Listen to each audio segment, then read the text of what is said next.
folks, welcome to yet another episode of Pig Pals. As you can see, we have the ASBO with us today. She's in for some repair work now, isn't she? Yeah. Yeah. Little touch up. Little touch-ups. Not an exploded engine, which is good. That's a nice thing, I suppose. We had a few little oil leaks, haven't we? Yeah. A few little oil leaks, but today we're going to diagnose these issues. We can the plan is to diagnose them, and then we will address the issue, and then strip the engine out, get it on the bench, and then see if we're right. And so we've got the right parts. Yeah. That also helps. That does also help. And then hopefully by the end of the video, I can drive off into the sunset. Beautiful picture. Yeah. Hopefully no smoke. Yeah. So yeah, we'll find out. Sweet. So let's get down to it and see if we can diagnose the issues. So the first step, we're going to fire it up, get it nice and warm, and we're going to see if we've got any smoke out of the exhaust and see if we've got any blow-by smoke out of the breather on the engine. So let's fire it up and we shall see. Should do. What do you think, first time? Yeah. Get the choke halfway out. Look at that.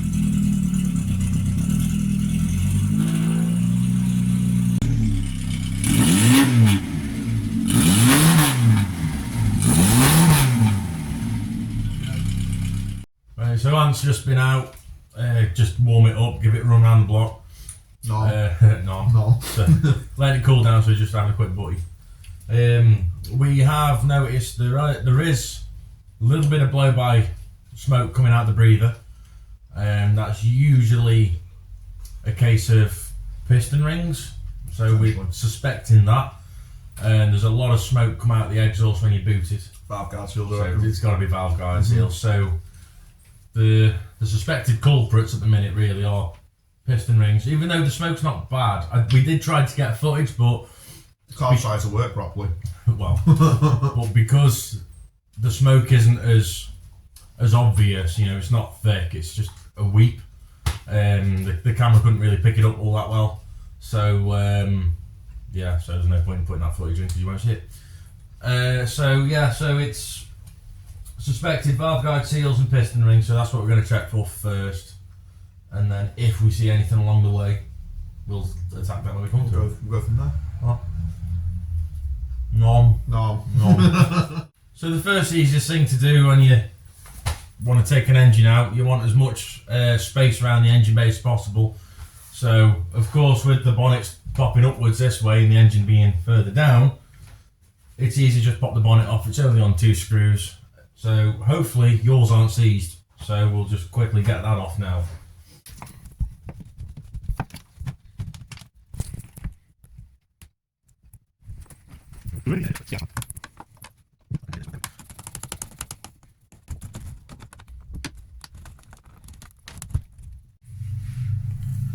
Right, that's the bolts out.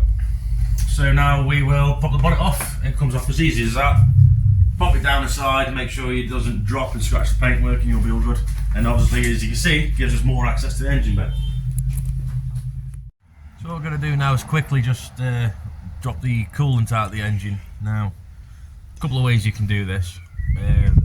The proper way is on the passenger side, right at the back of the engine block, there is a drain bolt. You can undo that and the water will come through. The downside to that is you can only really get to it through the inspection cover that's in the passenger footwell. Now, if you don't have some sort of a container to put it in, you will end up flooding your footwell, and yeah, it's a bit of a clean-up. So what I tend to do, and you can do this yourself as well if you like, it's a bit of a quick way to do it. What I usually, you can either undo the clip on the top of the rad hose here, or you can undo the one right at the bottom of the rad. Now, the one at the bottom of the rad will be better to drain the fluids properly. However, it can be a bit of an awkward one to get access to. So usually I just go to this top one here. So I'm going to quickly undo that now, pop the pipe off and drain the fluids. Now I've backed the car out of the garage to do this, because obviously I don't want fluids all over me nice floor in the garage. Give it a bit of a shake, bit of a pull, and that should just pop straight out. There we go. And then you'll notice that there's not much water coming through now. However, if we undo the top rad cap, it should flow through nicely, he says. So, there we go, now the water's coming through. And we just sit and let that drain for 5-10 minutes, and then we'll pull the car back in and then start taking all the auxiliaries off. Right, so at this stage, we want to take the radiator out, because how we're taking the engine out is we move the engine forward and then drop the gearbox side. So because if you can stick your camera in there, there's not much room down here, so we need to take the radiator out, but the radiator comes upwards, so we need to take the heater matrix off first. So we're going to do that now, and then we can take the radiator out.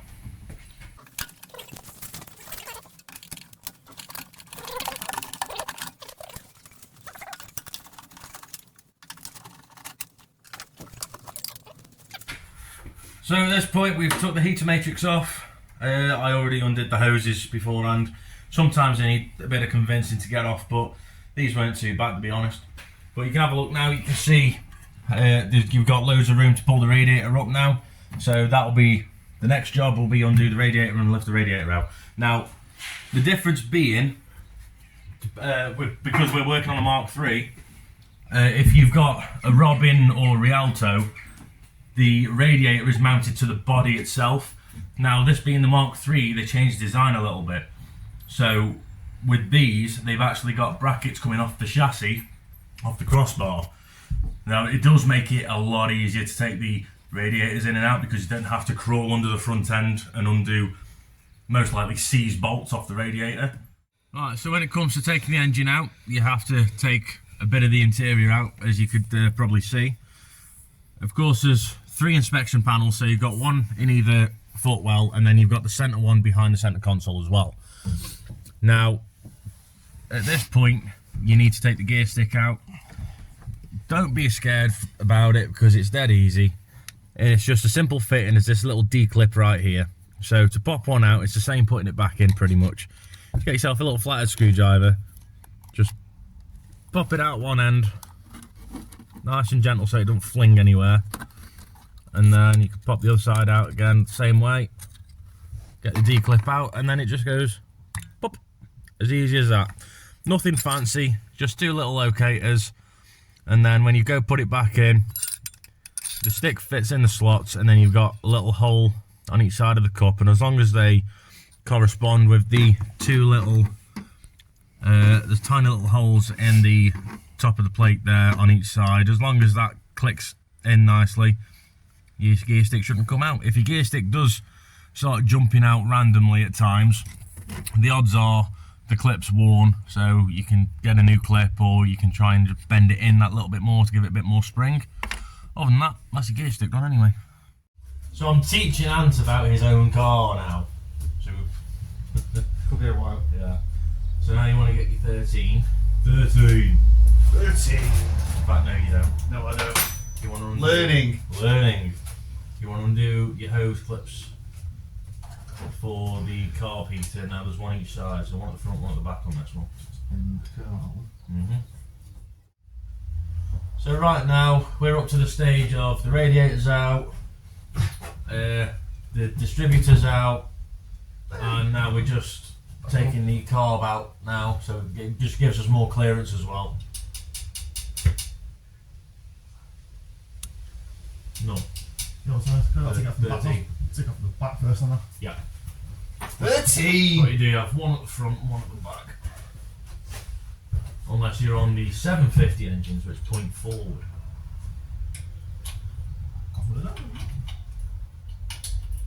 That's that one, so then I come there, which would be easy from the front. Yeah, you come around to the front of the car and do the front one, it's a lot easier.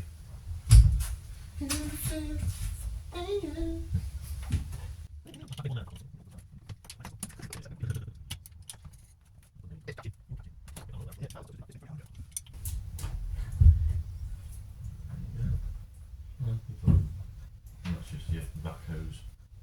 That may as well stay on. Oh, because of the car. So that's the carb off now. I did a thing. This is zoomed in on the car, so it might not see nothing there. I did a thing. Down here. It's like here. There we go. I did a thing. He did a thing, he's got the carb off. Well done. I'm making a mechanic out of you yet. Right, so now's the time to get the car up and then undo everything underneath the car. So the easiest way to jack the front of the car up is to I use my hydraulic jack here. Your jack point, your best jack point will be on the middle mount, that one there, of the for the A-frame. So it's quite easy. It's very strong there, so don't worry about it. They'll easily take the weight of the car, so it's easy enough to just jack her up on that point, like that. So if you're ever wondering where and how to jack the front of the car up, that's your best bet, and it won't tip over because you've still got two wheels on the floor at the back.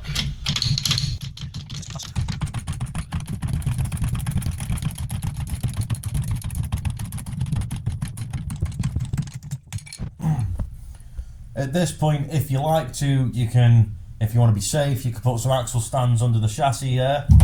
Nice and solid, they won't move at all. Easily take the weight of the car. So if you wanted to at this point, you could put some axle stands underneath. But she's up, she won't tip, she won't roll over from there. It's quite nice and sturdy still. But for how long I'm going to be under the car, just undoing a few bits, I'm not going to bother with the jacks, with the axle stands. I'm just going to use this, and I know this will be fine to hold the pressure, as I'm not going to be that long. So even though it looks sketchy, I've been doing this for a long time, and I know this is going to be perfectly suitable for the job I'm doing right now. But again, if you're concerned about safety, if you want to use axle stands, why not play it safe? Right, just to let you know what to look for when you're underneath the engine if you wanted to take it out. You have the engine mounts at the front. Now these, because these are soft, we ran double mount on the front, so you could do that yourself if you want. If you have the rubber engine mounts that are really weak and they move a lot, I simply made, it's just two steel plates with a hole at either end, and then you just sandwich them between the mounts, and this is called double mounting. Takes a lot of the shake off the engine. And also, if you just have the single mount at the front and then the single ones up the back there somewhere, and they're really soft, the engine will actually move forward and backwards under braking as well. So if you had, like what I did, for example, had a nice fancy brand new alloy radiator, went down the road to test my brakes and the whole engine moved forward, and then the fan went through the radiator. So that was like 130 quid used up, wasted in the space of 15 minutes. So anyway, so we've got to take the engine mounts out. Well, we'll undo them. We don't need to do the tops, we could just do the bottoms for now because we're lifting the engine up. So we've got engine mounts, and then you have the clutch cable. So you just unloosen the cable there, pull the cable through. You have the speedo drive, so that just unscrews. Sorry about the camera angle, I'm trying to get under the car. But that just unscrews there, and then the cable pops out. Now, when it comes to the rear gearbox mount, if you undo these, which are where the rubber mounts are, this is quite leaky there, but if you undo these, you can get it out, but you struggle. So what I'd recommend, and I've done it since I've been putting in engines in and out of these things, there's, you can't really see them because of all the crud, but there's 3 bolts in total there. So you've got 2 up the top, so there's 1 under the dirt there, 1 up the top up here, and then there's 1 on the bottom there which holds your earth strap on. Now you'll see how I do this in a bit, but I'll hold the gearbox up with the jack, and then I will undo them bolts and leave the bracket actually attached to the gearbox, and then you have to take the prop shaft off. Now if you're doing it in a way where you're taking this bracket off, then you might incur some clearance issues, and you might have to actually take the actual undo the prop shaft off from the gearbox itself. Now what I do, now this is why I take this bracket off the chassis, is I undo this little screw right here, and this prevents your prop shaft from pulling out of this collar at the front. So I undo that, slide that back, and then this whole section stays attached to the gearbox. So as you slide the engine forward, your prop shaft will just pull out the splines there, and that's it. And there's just enough clearance where that bit will just fit past this chassis here. I found that's the easiest route, and it takes a lot less time, but it's down to you, whatever you feel best. But I will show, when it comes to dropping the engine out, I will show you how I do that and why I find it so much easier. Right, so now the engine's ready to come out, everything's taken off underneath. I've got the jack currently sat on the gearbox. Now that is perfectly safe to do so, because that is, the gearbox is resting on the drain plug onto the jack. That is the ideal place to do it. I've been doing that for years, never had a problem, never had a breakage or anything, so that's absolutely fine. And then I'll show you how we've got the front of the engine mounted. So I've got a little adapted lift. Yeah, it looks weird, but it surprisingly works very well. In the future, I will be extending all this and reinforcing it properly, but it's perfectly strong enough. It's a fat boy lift from a care home or something. But I don't know what it is. But I've got the straps wrapped around the engine there underneath the front, and just tucked it around where the engine mounts are. So this will lift the front of the engine up, and then the plan is to lift the engine up, bring it forward at an angle, drop the gearbox, move the car forward so the engine will go back, and drop the front of the engine down on the deck. So we'll show you that now.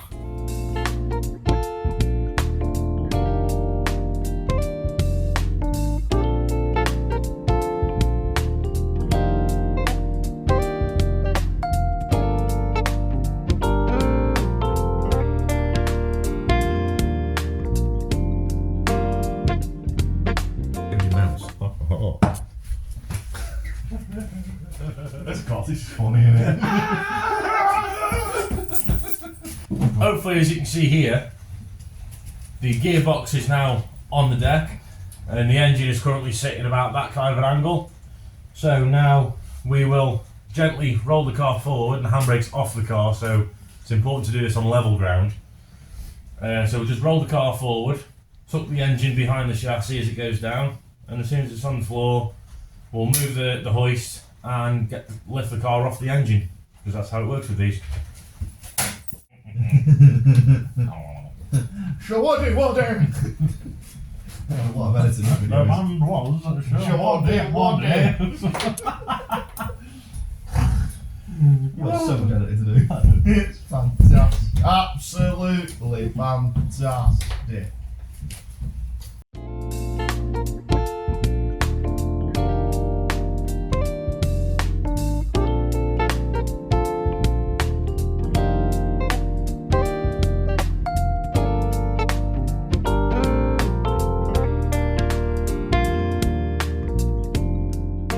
Now this is a stage where we lift the car off the engine. Now we strongly advise that when you are lifting a car like this, they're not that heavy, but they do have a bit of weight, and of course the ridge around the edge of the body can get quite sharp on your hands. Fiberglass, so it can dig into hands. Yeah, so we do advise some padded gloves, so like welding gloves or something like that, gardening gloves, that would work. Mm-hmm. Saves your hands from shredding. You don't need that to happen. No, because it does underneath as well. Yeah, don't want that your hands.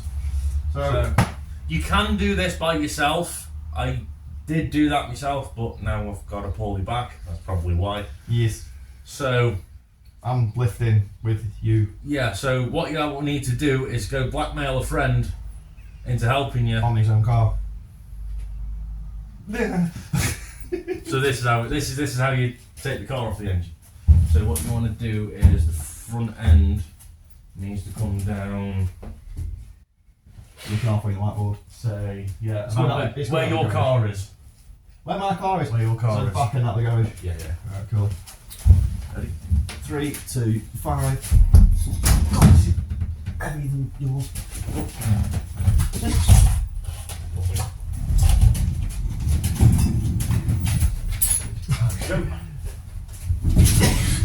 And drop.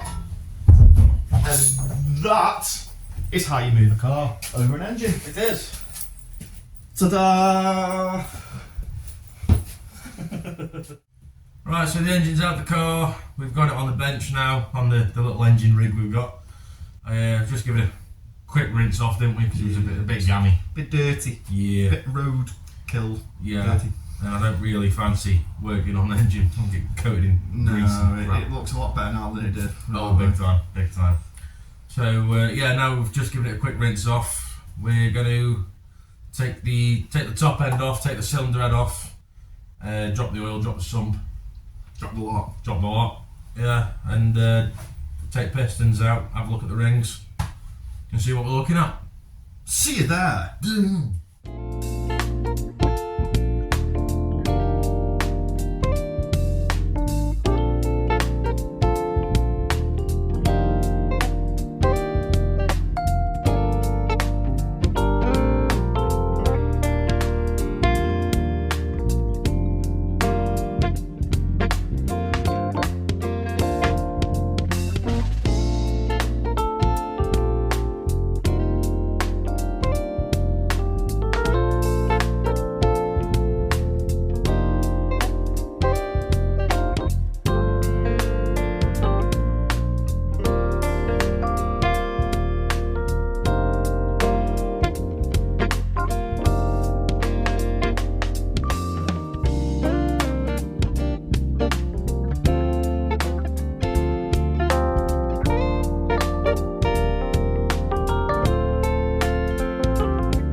So now I've got the cylinder head off, we're just having a look in the bores. Oily. Yeah, there's quite a bit of oil in cylinder 4. So I'd say possibly valve guide seal failure. Yeah. Considering it is the original engine for the car, so it's 1999. numbers matching car. So it's a 26. Something like that, ain't it? Around about mid 20 odd year old car. Yeah. Original engine block. Obviously, you've looked at the lineage yourself recently, Yeah. literally just off camera, and it's the crisscross shape they usually made. Yeah. When they've been honed, you Yeah. usually have like a crisscross scoring in them. Yeah. Still got evidence. Still got of that. him. Yeah, still got evidence of that. And that was seized. Yeah. When we had the car originally, that was a seized engine. We have covered this in a video before, but this engine on this car, when we first got this, call it over a year ago, was parked some years in a shed, weren't it? Yeah. And it was a fully locked up, seized engine, which basically was.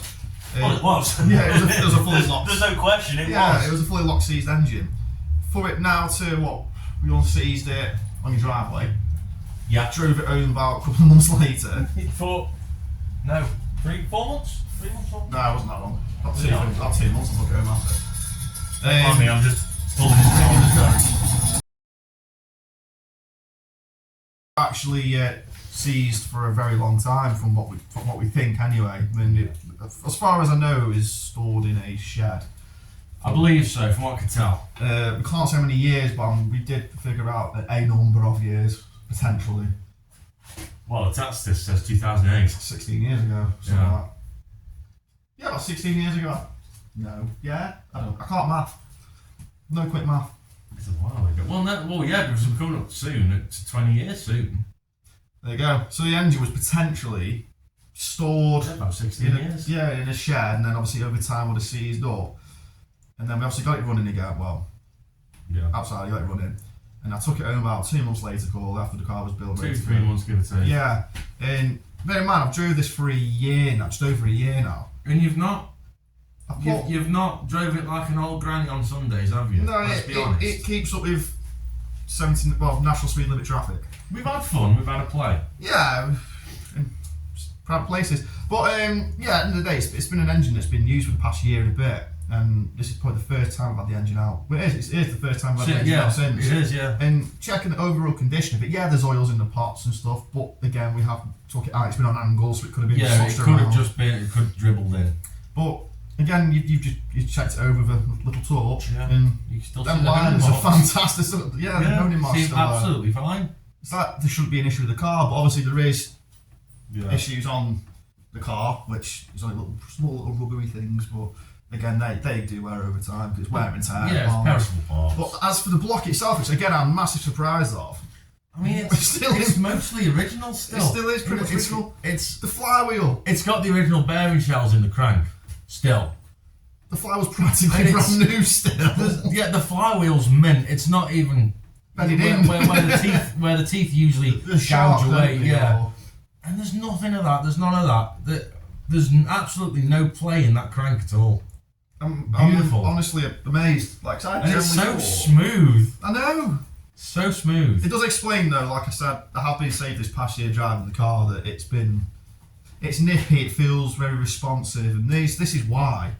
Now, coming on to it, he's found something. Don't need that. We can replace that. But a topic we do want to talk about is how if you've got a modern day car, you can't do this.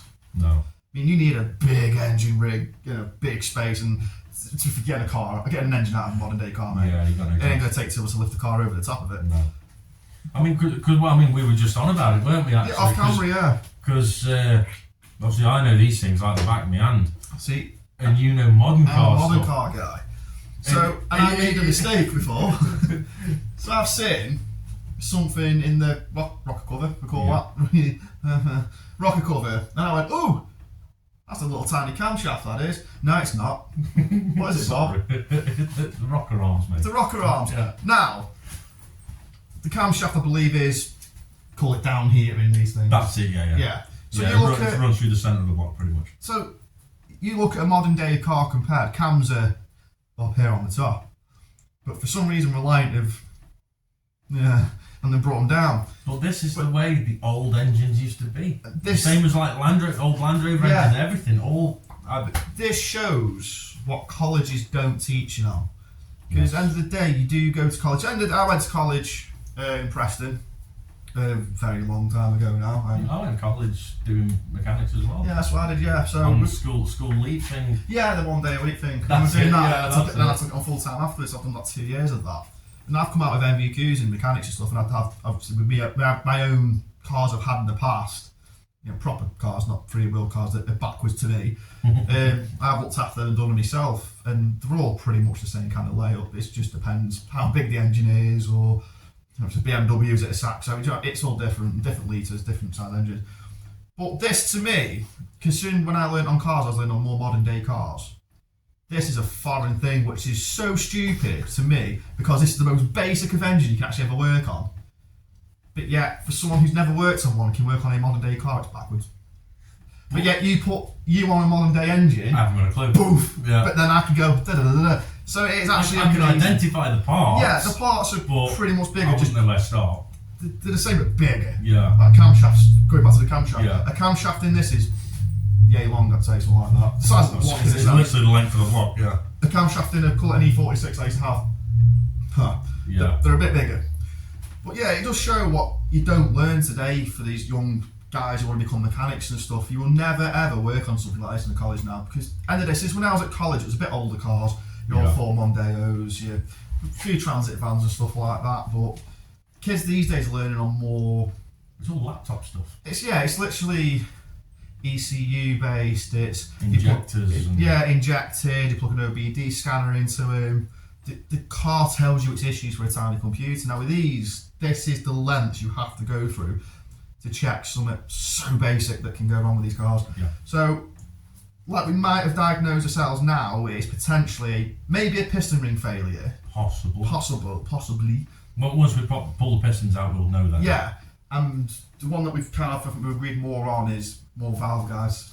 Yeah, that's where I've been set. Yeah, because the way it, yeah, but we'll let you know how it goes anyway. We just thought we'll have a quick conversation about kids will never learn this. So, well, it's a great point to bring up. It is, and it's, if anything, I'd say it's actually a really good thing to put on screen now, really, because you've got someone like me who knows these more old school mechanic-y stuff I'm into and knowledge about, but then you've got yourself who focus on modern stuff, which majority of like new Reliant owners and like kind of, you know, the younger generation that might be watching this is more you. Yeah, they've probably grown like people in my kind of mind frame will look at a car like this, take a head off it and go, what's that? Yeah, you do the same in a modern day car and go, head off, there's your camshafts, bang, bang, bang, take them off and you just dig until you get to the pistons. Yeah. Same kind of concept, but your camshafts in the block. But it's a thing like the distributor. Yeah. How simple that is. That took me a lot to get my head around, because when it comes to very first removing a distributor on my own because my car was playing up and to take spark plugs out, you have to take the distributor out, which, and again, in a modern day car is click, click, click, bolt, bolt, bolt, they're out seconds. Or if you're a motorbike owner, tank off, same again, pull the plugs, out. So they're a very nerve-wracking car if you don't know what you're looking for. Again, I am still learning this car. I'm still very, very beginner on this car. But this is a perfect time for you to learn a lot about your engine. This is, again, why I was showing you as well, in case you're not a Reliant owner, it's so tiny. There's nothing to it. There's nothing to them, but yeah, it'll explode your tiny mind. Because you'll be like, how does it even run as it does? I mean, for instance, a little block like this, in theory, can do about 85 miles an hour. Yeah. I've seen even more. I've seen 1.1, again, going back to a bit older cars, Saxos, 106s, maybe a Fiesta. Corsas, 1 litre, 1.1. They struggle to hit 90, 100. And their engines are a lot bigger than this. Not massive, but a little bit bigger. And they're injected. They're injected. They are injected, yeah. But yeah, just a thought we'd share, because like I said, colleges aren't teaching you this. No. If you want to learn this, you have to buy a Reliant, unfortunately, or go and buy an engine and learn. Yeah. Study the manual and just get hands in. That's basically what it is, yeah. So we'll keep you updated on the progress. So now we're on day 2. It took a bit of time then to... Yeah. So we didn't get much footage last night because it got late. I didn't go home till like got 12 o'clock at night. Yeah, 12, half 12, something like that. Yeah. So it was a bit of a late one last night. So we didn't really do much filming. Plus the battery was low. So the things we did last night was, well, we pulled the pistons out, didn't we? We checked them. The rings, they didn't look too bad, but they were worn, so we banged some fresh ones in anyway. That's what that point. Exactly. What we did do is we stripped the cylinder head, didn't we? Yeah. Put new valve guide seals in, and we did the valve seats, regrind them. So it was a complete strip and rebuild of the cylinder head. They seem a lot better now. I'm really happy with how the valves are looking. Again, we didn't get any footage. We should have done, but it was late. We were knackered. We were only human at the end of the day. Yeah. Can't unfortunately be 24 hours grinding, because no, of course. We have stuff to do out of this as well. Yeah, but engine's virtually built. We've just got to put the sump pan on and the rocker cover on now, pretty much, and the engine's pretty much finished. I've got to do your clutch bearing as well, actually. Yeah. So I don't get. Yeah, because it's a bit noisy, clutch bearing. Yeah, it eventually went. So got one in stock, so we've got to bang another one of them in. And then I will bench test it, and I'll bring you along for a video of that so you can see how I bench run it, how I get it set up, and you'll see how the little jig works. Okay, so we've now got the engine all set up on the bench rig at the minute. Now, while I'm at this stage, I'm just going to quickly show you how to set up all your rockers, your tappets, so they're not too loose, and you want them set correctly so they're nice and quiet, and it gives you the maximum performance in your engine. Now, I do it a slight different way than what's recommended. If you want to follow my advice or follow what I do, then be that your own risk if you're comfortable enough to do it that way. But I'd advise you, if you're not comfortable to do it my way, I'd advise you to follow the manual. Now, there is a certain way how you go about setting all these, and I will walk you through that right now. First thing you should notice is on the crank pulley, I've put the timing marks already. So you've got the 0 degree mark there, which is top dead center, and then you've got 10 degrees before top dead center on the top there. Now we're going to go ahead and set these at 0, so TDC, top dead center. So to do that, you're going to need a 40mm spanner. So just put on the front like that. Make sure your spark plugs are out, and then you can use a couple of different methods. My favorite method while it's here is I just use a torch and to see when the piston is on the intake cycle coming up to top dead. So this shouldn't be too far. So the piston is, I know you can't see it on there, but the piston is coming up, and I'm going to set that to the top dead center mark. Yep, I'm happy there. Now at this point, don't need torch. You'll note now I've backed these way off, so they're way too loose anyway. So to do these, you can use an 11mm spanner and a flathead screwdriver on these. So first we're going to do, now this is my way. So what I'm going to do first is I'm just going to drop a little bit of oil over these, and just inside them, just so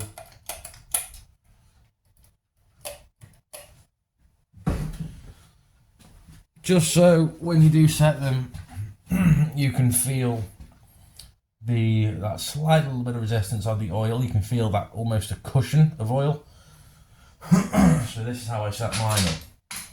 So what I'm going to do now is I am just going to, you'll notice I don't use feeler gauges. I slung them a long time ago. I don't use feeler gauges for these. I do this my own way, and I find that I have the best results and the peak performance out of my engines.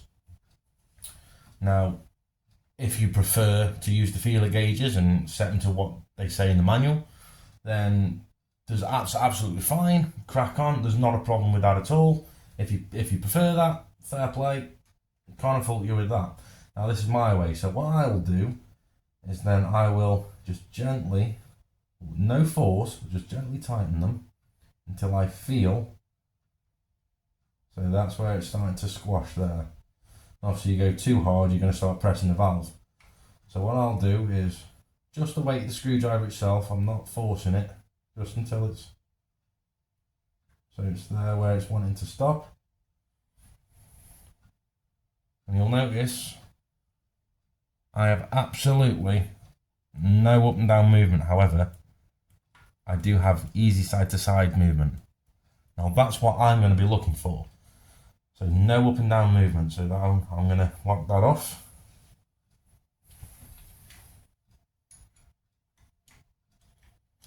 Now when you do this, if you do it too tight on the spanner, you're also going to adjust that, the actual adjuster screw there.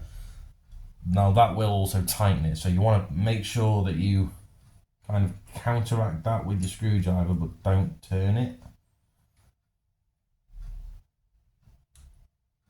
So there. So I've still got really nice side to side, so that means that it's not putting any pressure on the valve, but there's absolutely no movement there whatsoever. And you've got to make sure when you do this that the engine is stone cold. If it's warm, and you set it this way, you're going to end up with no compression whatsoever when you're trying to start it when it's cold. So make sure that the engine is stone solid cold when you do this method. I'll do the same to the other one. Again, way too loose.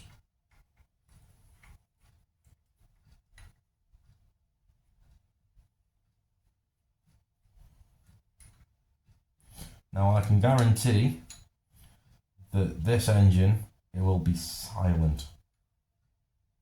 Plenty of power, but it will be silent. You won't hear any tap it, knock, no nothing on this engine. It will be silent. So again, no movement at all, up and down, but side to side, easy. That's exactly what I'm after. So I'm going to go ahead and crack on with the rest. Now, again, doing the next one, we want to turn the crank, make sure this is on the intake stroke, and then we know we're going to be coming to the top dead center of cylinder number 2. Oops.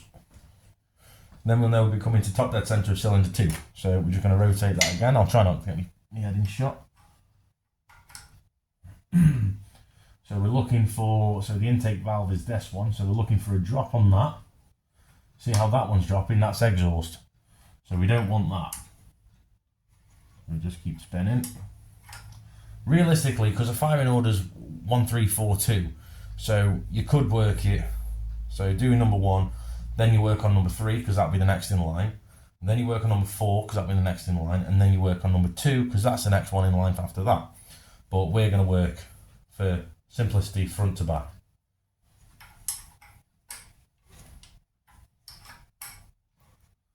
So now you can see that's moving on the intake stroke.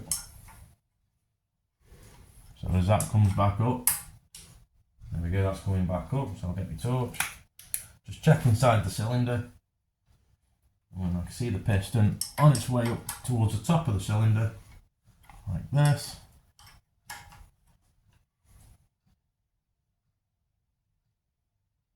Right, the piston's not moving.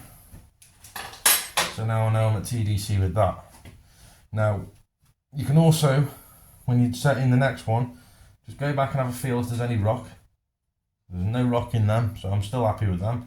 Now that's on a cycle, so they might feel too tight, which is good, because it's already on a cycle, so don't worry about that too much. Right, so now we're going to go ahead and set these ones. I've dropped oil on all these now, so go ahead and quickly set these ones.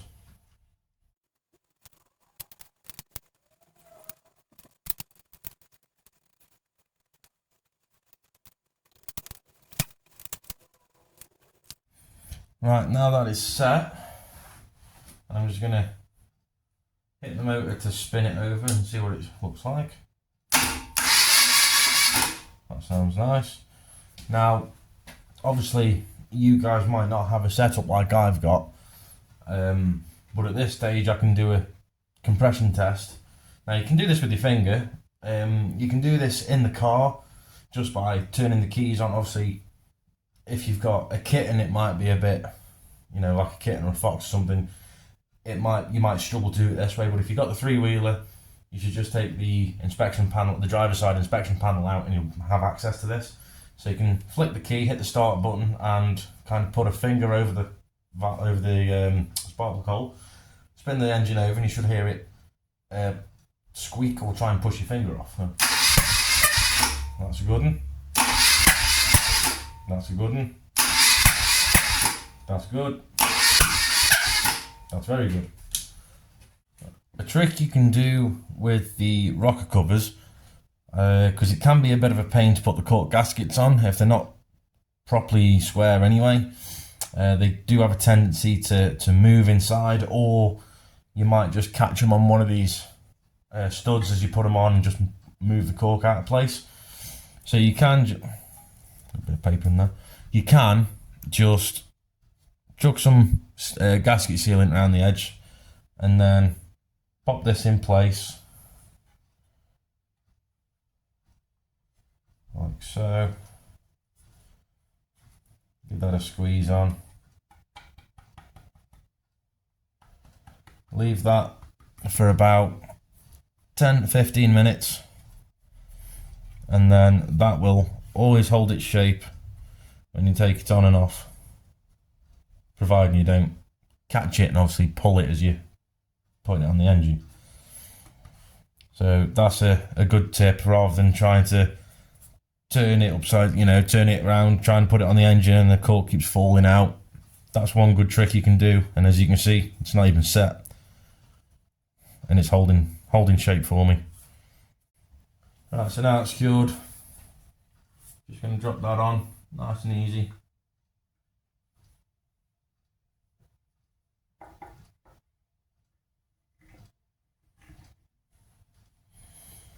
Just like that, fasten it down. Now, a little trick that I tend to do with these top rocker cover studs, you might notice they always have a tendency to weep oil out of them, and then that comes all down your engine. So a little thing I do, obviously you get your little fabric washers that you can use, but pick yourself up a little O-ring kit, and these have done great things for my car. So it's as simple as you pop it open, you grab a good seal,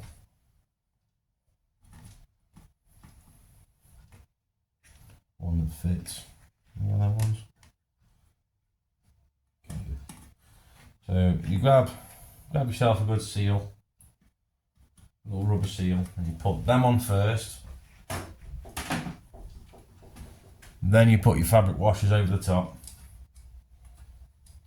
and that just helps that little bit more to seal the oil in there and have no spillages come through. So I'll just tighten them down and we're done. Right, now the rocker box is covered.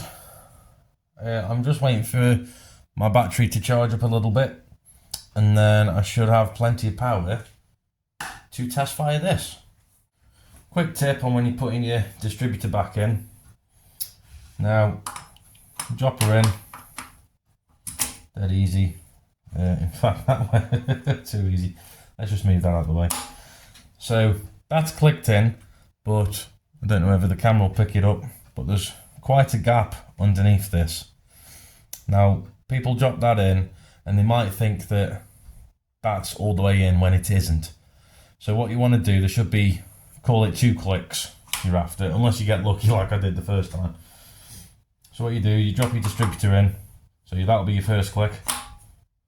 And then, because I know that's not in properly, so if there is a bit of a gap underneath the plate in the engine block, you just don't push it down, but turn your rotor arm and kind of, not push it, but press down a little bit until you hear the second click. There you go. Now it's just seated and dropped straight in. So now that's sitting correctly. And now I can bolt it up and then I'll set the timing. Right, so you can see the engine on the jig a bit better at this angle. Engine's all set, I've put some oil in, changed the oil filter. So she should be ready to go now. Just put the fuel line in jerry can. I'm gonna switch it on, and then I'm not gonna turn, this is the master on, and then this is for the spark, so basically turn the spark on and off.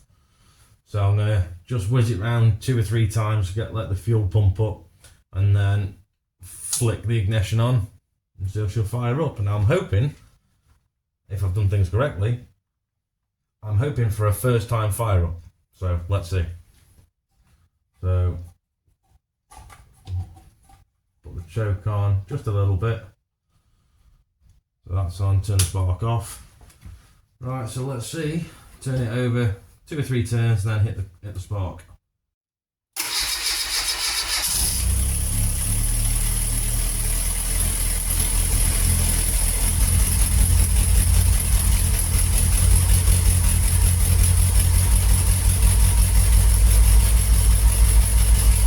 Still cold.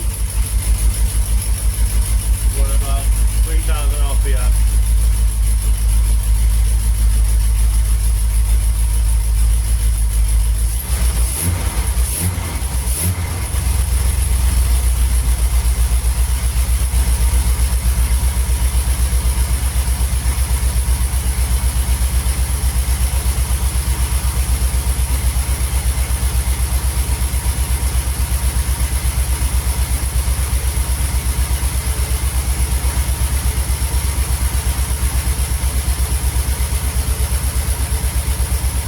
actually running quite sweet.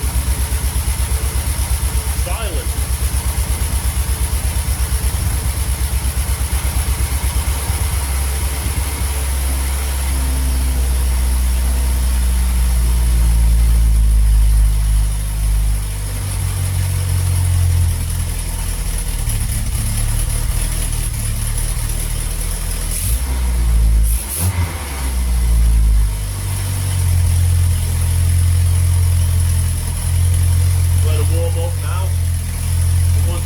Goes up and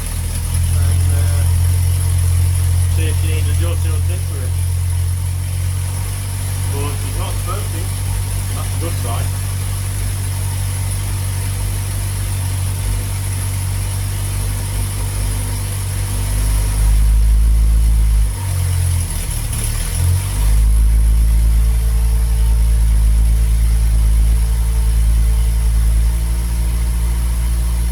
Once it's warm, I can dial the timing in then, so I know it's running sweet.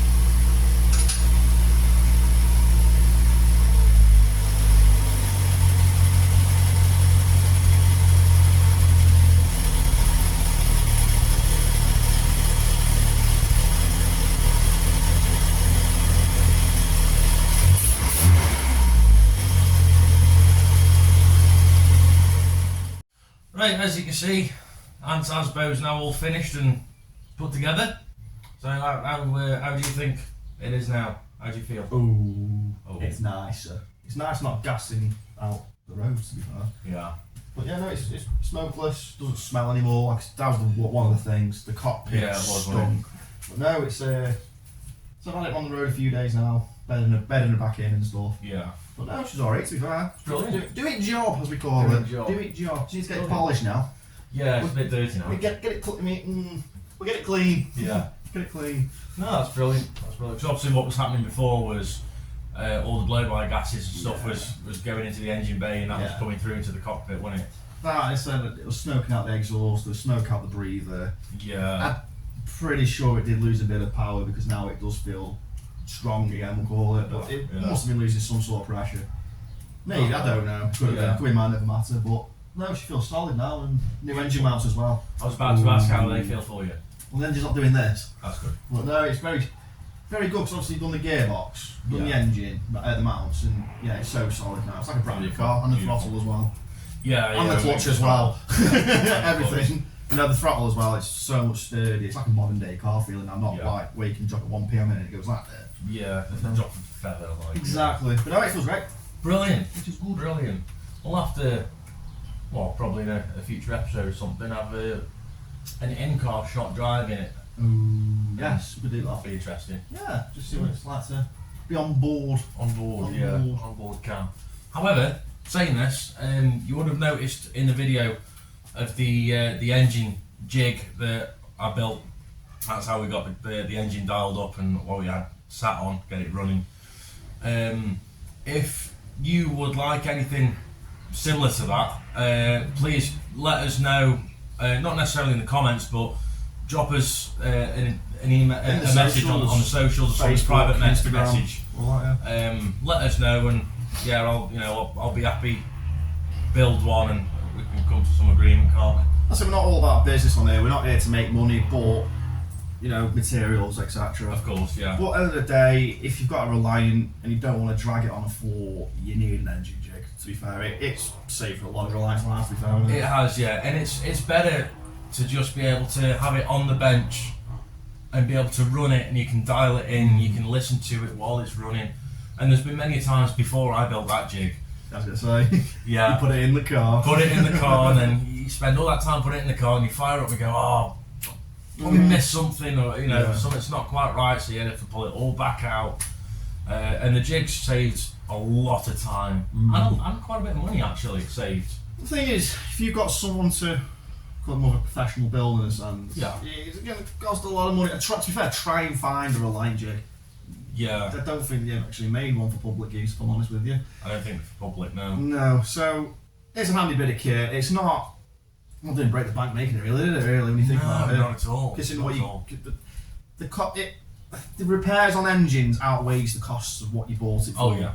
But again, that's we're not business, we're not trying to make money out of you, but if you're interested in something like that, again, punch it in the social media. One of us will get back to you anyway. Yeah. Then you can talk to my associate here, and he will zap something together for you. Easy enough. I mean, I'll be adapting that as well. Yes, I've heard you say that, yeah. At the minute, it's just running like a basic setup, just to get it to run. Yeah. And you can see probably on the footage of the dials, I've got like an RPM gauge, I've got the water temperature gauge on there. I've also got the oil pressure gauge, the older style, and then I've also got like a vacuum pressure gauge. But that's like a manifold vacuum, so that's more so when you come to the the old yellow top engines and stuff. That's what that one's for. But I will at some point. I will at some point be adapting it so I can be able to put the gearbox, because it runs with the gearbox on it anyway. But I will be adapting it where I've got a clutch pedal, so I can test the clutch. I can go through the gears on the gearbox, and there's loads of future plans for that jig. The thing is, at some point as well, next time we potentially have an engine in to play with, we can probably show that jig off a little bit more in the video. You can actually really explain how it's literally set, how an engine would sit in the car with where the mounting points are. It's literally a frame that looks like it's from a car. It's basically the same thing. I mean, I've made my own harness. Yeah, of course, yeah. Made my own wiring harness. It runs spot on. Like I said with mine, it was all tested on the rig first, and we're happy with it. And, there you go. I mean, if you do want to see like a video dedicated to that, the engine jig itself, let us know in the comments on this video. And if something that would you'd like to see a video on that let us know, and we'll sort that out for you. Again, as well, if any engine related questions, like I know a lot of people who buy these older cars, carburetors severely mess with your head. You've got if you come from an injected modern day car, you don't really have any issues when you get carbureted cars. That's something that could be a headache if you don't understand how carbs work. But again, I mean, to be honest, that kind of leads us on from what we were talking about in the video. Yes. We were saying compared to the classics to modern stuff. It goes back again to the whole standpoint of classic versus modern. But again, if you want any questions like that, or even just no questions stupid, I would say. I work on normal cars. I'm stupid when it comes to Reliance. I don't know why, because of easier engines. But again, no question is stupid. So fire away any question you want, and we'll get back to you and answer it anyway. We can even feature that question in another video as well. Actually, video us answering your question while showing you. Yeah, bit of a Q&A, I suppose. Section. It's more of a show and tell. It's easy to show you than just to tell you, because again, if you give me a Haynes manual, I'm useless with the Haynes manual. I need to be shown how to do it. Yeah. So, but yeah, it's the Mark 3 back on road. Fun times. Videos. Brilliant. Well, thanks for watching, and we shall definitely see you again soon. Take care, guys. Bye bye.